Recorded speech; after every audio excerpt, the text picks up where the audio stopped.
It's an issue that didn't become a federal crime until the year 2000.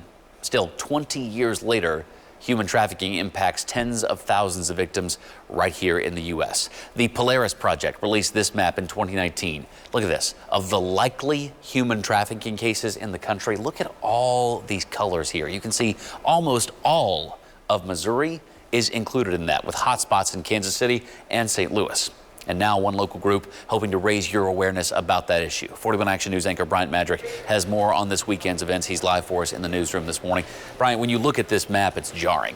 It really is, Taylor. You know, the people I spoke with tell me this is a problem right here in Kansas City, and the map that you showed all of us, it proves that point. You know, as a result, they want to educate people on what to look out for. Now, human trafficking takes on many forms, from forced labor to forced prostitution. Saturday's event is organized by a group called Sound of Silence and presented as a community awareness fundraiser for Rended Heart.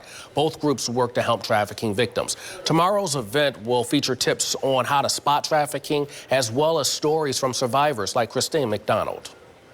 It's a life sentence, right? It is a life sentence. I mean, there's complex trauma, there are, society stigmas, there are so many challenges. And I was trafficked in plain sight.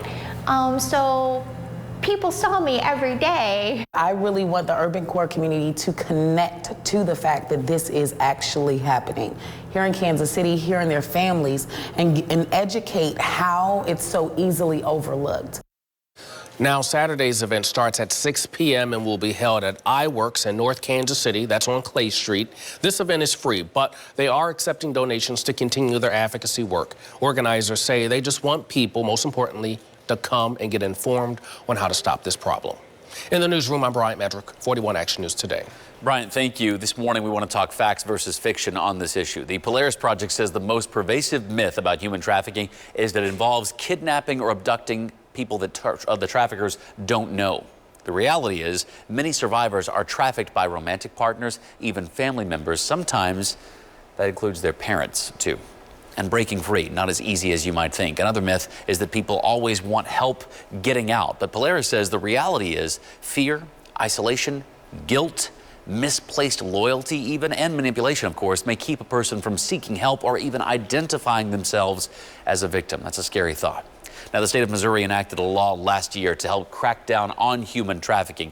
Dozens of establishments now required to hang this poster up in the window. It can be seen at places like airports, hotels, truck stops. The goal is to help get victims the resources they need to get out of those situations.